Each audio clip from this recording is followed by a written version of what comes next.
مخاطبین از رسانه پشت پرده ماجرای فیلم استاندار سابقه یادتونه یعنی تیم میگه که منم دالشونی رو های گلزار جابجا کرد. درود به مخاطبین عزیز، بنده امین فردین به همراه تیمم بار دیگه با یک برنامه پشت پرده دیگه با شما هستم. امیدوارم که هر کجا این کره خاکی که هستید و صدا و تصویر من رو میبینید و میشنوید حال دلتون خوب باشه و سالم و سرحال و جیبتون هم پرپول باشه. داریم نزدیک میشیم به سال جدید و امیدوارم که تو سال جدید این آخوندها برن و کشور ارزونی بشه و حال دل مردم خوب باشه. اما نکته‌ای که من میخوام راجبش صحبت بکنم و در تیتر این ویدیو هم کاملا مشخص هستش این هستش که با این اپوزیسیون فشل بی سواد کاسب، دقیقا به معنای واقعی کلمه کاسب، شما هیچ وقت نمیتونید در اون مملکت انقلاب بکنید، چون 90% کسایی که لباس اپوزیسیون رو پوشیدن و ژست اپوزیسیون گرفتن عملا آدمای کاسبی هستن. شاید این جمله سنگین باشه و من فوشش رو به جون میخرم ولی حرفش رو میزنم، چون با کسی تعارف ندارم، سر میز هیچ کسی هم نمیشینم، تو زمین هیچ کسی هم بازی نمیکنم. پس اینجا مثل یک آدم مستقل راحت حرفمو میزنم، هم میگم آخوندا به گورشون رو گم کنن برن، هم میگم این اپوزیسیونا فشلن. نه برای من اونا مهمن، نه برای من اینا مهمن. فقط اون چیزی که برای من مهمه این هستش که رسالت خودم که یک نگاه بی‌طرفانه به موضوع هستش و آگاه کردن مردم هستش، که فکر میکنم با ارزش ترین چیز در این دنیا هم آگاه کردن مردمه، برای من مهمه.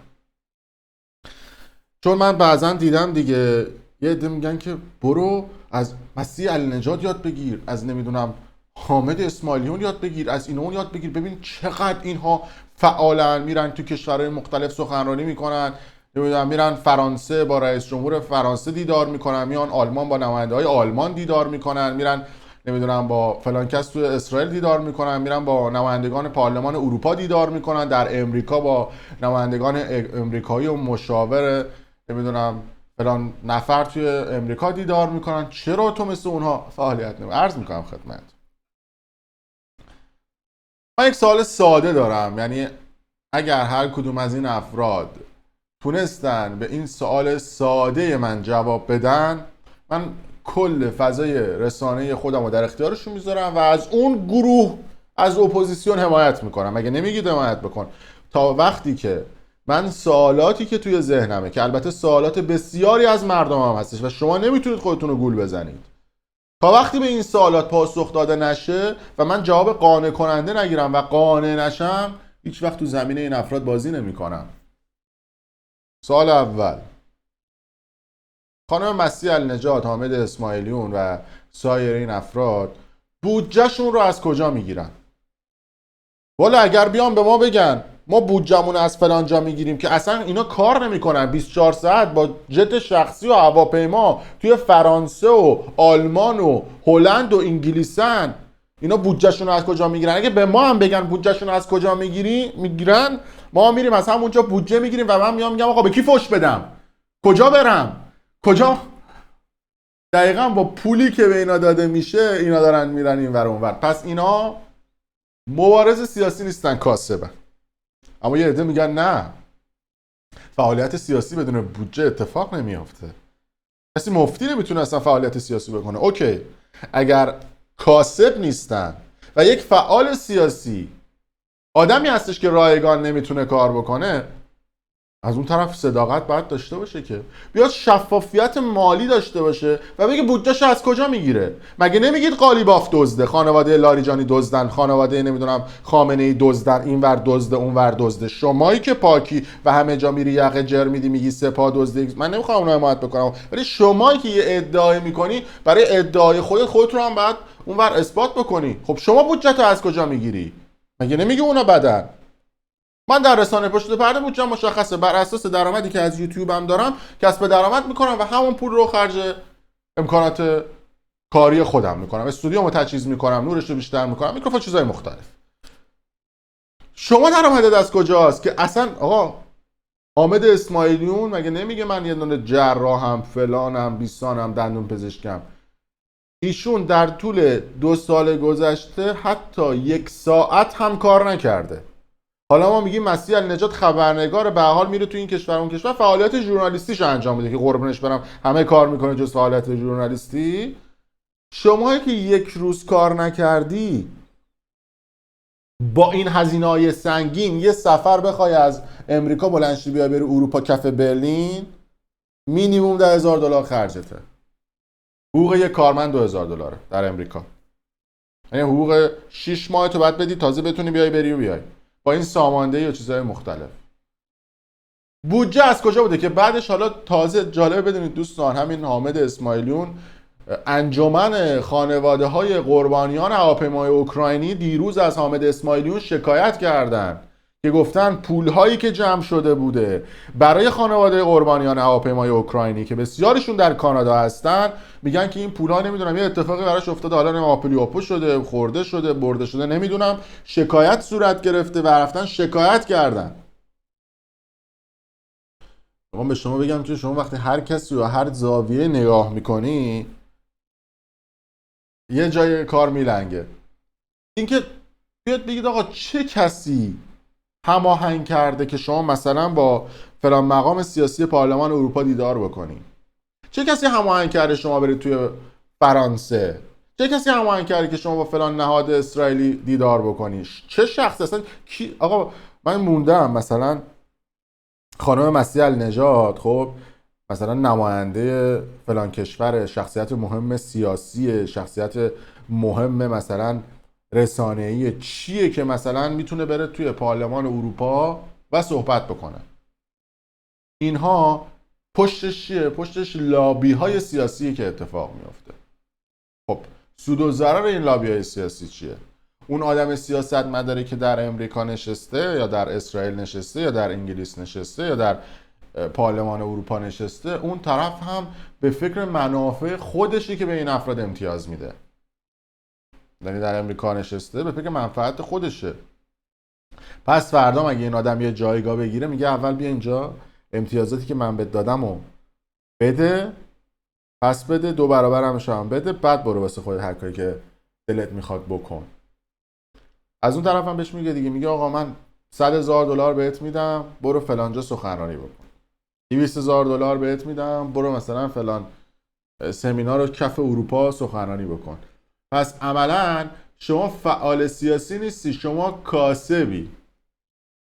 وگرنه میومدی شفاف سازی میکردی. آقا مگه شما خانم، یه قسمت صحبت هم با خانم مسیح النجاده، مگه نمیگه آقا نمیدونم بعد با نمیدونم ما کمپین چهارشنبه‌های سفید رو گذاشتیم و نمیدونم مبارزه بکنیم با حجاب اجباری و چیزهای مختلف.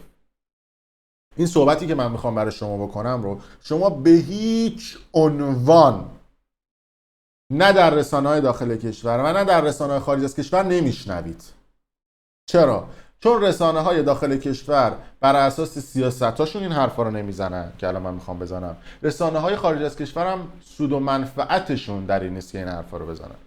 ما یه دوستی داشتیم 1 ماه پیش رفته بود ایران، برای من تصاویر کافه‌های بالا شهر تهران فرستاده. اصلا پدیده‌ای به اسم حجاب در کافه‌ها دیگه وجود نداره.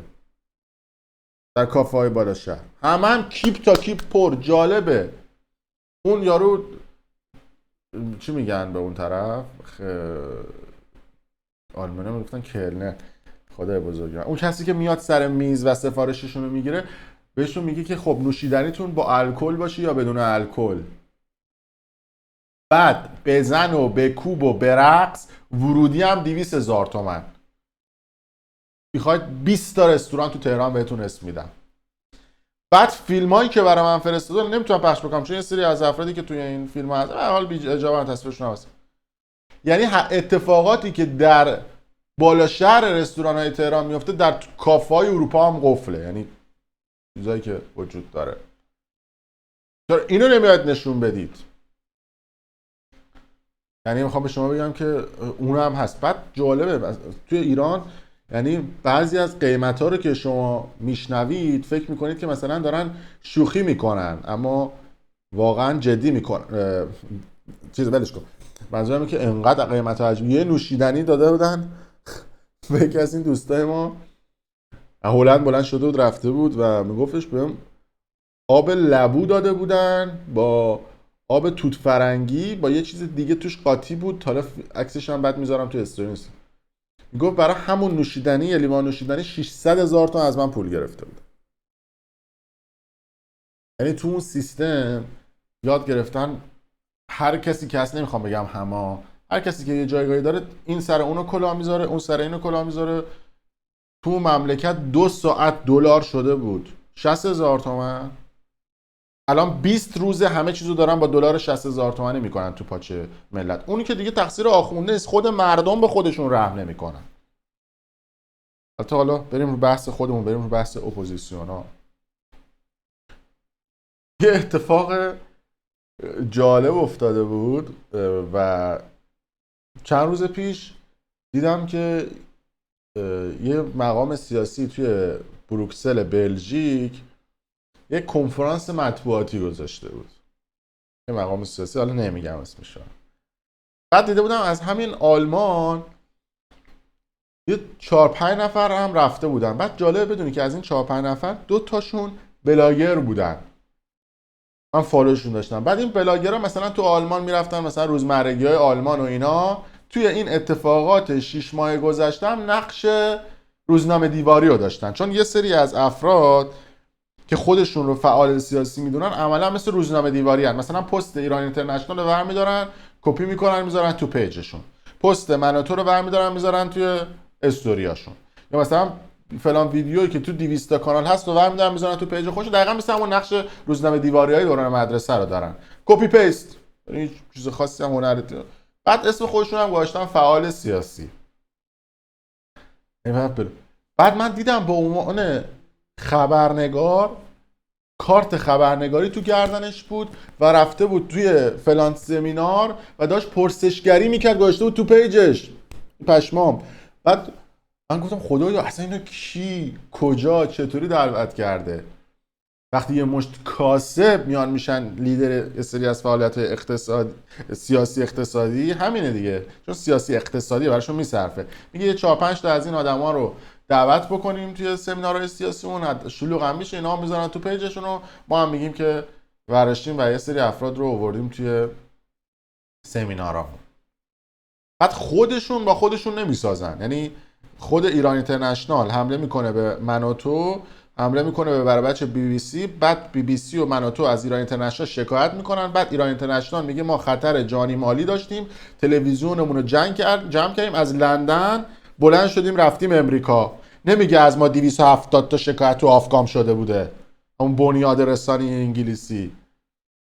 نمیاد بگه که مثلا فلان خبرنگار از من شکایت کرده، میگه نه ما خطر جانی داشتیم رفتیم الان تو امریکا. شما که کف اروپا کف انگلیس میگی من خطر جانی برام ایجاد میشه، من امنیت جانی ندارم، بلند میشی تلویزیون تو از قلب اروپا، از نمیدونم کف لندن بلند میکنی میبری تو امریکا، بعد همین خودتو میای فراخوان میزنی واسه مردم ایران آقا بریزید تو خیابون بگیرنتون ببرنتون فلان برادر بلا رو سرتون بیارن. آخه نمیشه که شطور سواری که دولا نمیشه. آقا حرف منطقی، این حرف من نیست، حرف خیلی از مردم داخل ایرانه. میگن آقا طرف تلویزیونش کف لندن بود جمع کرد رفت امریکا و گفت ما اینجا امنیت نداریم، جمهوری اسلامی در اینجا نفوذ کرده، بعد خودش فراخوان میداد مردم فلان روز بریزید تو خیابونا، مردم فلان روز فلان کارو بکنید. شما میخوای با همچین اپوزیسیونی که فقط به فکر منفعت خودش انقلاب بکنی؟ نمیشه. اینا واقعیت تلخه، اینا مثل فلفل میمونه، میسوزونه این حرفا، ولی باید گفته بشه. بعد شما تا زمانی که قشر مذهبی یک جامعه رو با خودت همراه نکنی نمیتونی یک جامعه یک پارچه انقلابی داشته باشی. شما وقتی به خدا و اسلام و قرآن که باور مذهبی یه عده است که 40-50 سال 60 سال با اون باور مذهبی زندگی کردن، طرف نزول میده اما تو ایام محرم که میشه نظری میده، طرف ترتیب تمام دخترها رو داده تو 10 روز ایام محرم ترتیب نمیده، طرف 24 مشروب میخوره تو ایام این باور مذهبی که داره، حالا درست و غلط به خودش ربط داره، بعد تو میای به باور مذهبی طرف فحش خار مادر و ناموس میدی به عنوان یک لیدر و فعال سیاسی، خب معلومه اون قشر مذهبی با تو همراه نمیشه. قشر مذهبی که 40-50% از جامعه ایران رو در نظر گرفته، راننده تاکسی که تو نون شب خودش مونده، صبح تا شب تو تاکسیش به آخوندها فحش خار مادر میده، اول صبحی که در ماشینش رو باز میکنه میگه یا خدا بسم الله و استارت میزنه و ماشینش رو روشن بکنه و بره مسافر کشی بکنه، یه قرآن رو تاقچشه، رو همون داشبورد ماشینشه، قرآنه رو ماچ میکنه، شروع میکنه میره. یعنی باور مذهبیش متفاوت تر از این حکومت آخوندی که وجود داره. ولی وقتی تو میای به اون باور مذهبی اون آدم توهین میکنی، خب معلومه اون آدم هم تو سبد تو بازی نمیکنه، به خاطر اینکه تو نگاه کاسبگونه است نسبت به این اتفاقات، نگاه جامعه شناسانه نداری نسبت به سیستم داخل ایران، سواد جامعه ای نداری که بدون کف جامعه ایران چه آدمایی هستن. بیاد برید توییتر رو نگاه بکنید. الان که قربونش برم 90% اکانتایی که خارج از کشورن فیکن. 90%. یا بعد میگن که آره ما فعالیت سیاسی بکنیم که شناسایی بشیم. خب امین فردی هم داره فعالیت میکنه، بعد به من فحش میده من که با اسم و فامیل و هویت و جا و مکان و همه چی مشخصه. حداقلش اینه من با هویت خودم دارم فعالیت میکنم. شما که نه هویتت مشخصه نه چی کارت مشخصه، میاد با هویت فیک حالا ما با اون کار نداریم، میگیم آقا ممکنه براشون اونایی که داخل کشورن مشکل ایجاد بشه. تویی که خارج از کشوری تو چرا هویتت فیکه؟ به خاطر چی؟ به خاطر اینکه کیس دروغ دادن، اومدن توی سری از این کشورها پناهنده شدن، با 4 تا از فعالیت‌های سیاسی پاسپورتشون رو میگیرن، با اسم عباس پاتریساز میرن، با اسم واقعیشون میرن تو ایران اشغال میکنن، برمیگردن با هویت فیکشون فحش خار مادر میدن به همونایی که میرن ایرانو میان. باش خودت هم میری میایا؟ بعد فحش خار مادر میدن به اونا، میگن شما مزدورید و چنین و چنان. بعد میان میگن که آره فلانی و ما تو سفارت ایران تو فرانکفورت دیدیم. پشمک تو خودت با هویت فیک داری آبروی کسی رو میبری که خودش رفته تو مثلا فلان سفارت، تو خودت که با هویت واقعی 2400 پلاسی تو اون سفارت ها. با این فعالیت‌های سیاسی گونه که سیاست یک بام و دو هواه، نمیشه تو اون مملکت انقلاب کرد. حالا صبح تا شب بکوبید بگید که چرا نتایج ما اعتراض میکنیم به نتیجه نمیرسه. آینه تمام نمای اون اتفاقات رو گذاشتم جلو چشتون، میتونید ببینید، اصلاح کنید، میتونید نکنید، همین مسیر رو برید جلو. من که رسانه دارم و اصلا دنبال فعالیت سیاسی نیستم، دنبال گرفتن قدرت سیاسی نیستم، فردام نمیخوام رئیس صدا و سیما بشم. من فعالیت رسانه‌ای خودم رو دارم و هر سمتی بخواد هر حرکتی بزنه من افشاش میکنم که بدون کد تنکیه، بدونه که بعد چارچوبا رو درست رعایت بکنه. آقا فلان نماینده پارلمان اروپا که ایرانی هم هست خودش فرار مالیاتی کرده بوده سال 2012-2013، ماشین کرایه کرده بوده، پول ماشینش رو نداده، پول کرایه ماشینش رو نداده بوده، شکایت ازش وجود داره، خودش مشکلات مالیاتی و مالی داره، بعد میاد به عنوان یک ایرانی که خارج از کشور بزرگ شده و لهجه داره و الان توی پارلمان اروپا هستش، میاد و مصاحبه میکنه میگه من به فکر مردم ایران هم. داداش تو خودت تو اون مملکتی که بزرگ شدی و همه چیش رو حساب کتاب بوده و بعد پاک میبودی، تو اونجا هزار تا تخلف کردی که تو سایت ها هم هست، همه جا هم صحبت شده راجبش. بعد میای میگی من میخوام مملکت دیگه اصلاح بکنم. بابا باریکلا. یکی از این نماینده‌ای که زیاد هم میبینیدش توی تلویزیون‌های مختلف میارنش، من رفتم درآوردم مثلا ایشون خودش اینجا میدونید که فعال مالیاتی یه چیزی تو مایه کلاهبرداری و دزدی، فعالی مالیاتی داشته، مشکل اقتصادی داشته، مشکل چیزهای مختلف داشته. خودتون برید تو سایت‌ها بزنید در میاد. در صورت امیدوارم که یه مقداری جا بیفته براشون این افراد و اتفاقات خوبی بیفته. مرسی تا این لحظه با ما بودید و ممنون از شما. اگر دوست داشتید ویدیو لایک کنید و برای دوستان خودتون به اشتراک بذارید. ممنون از شما.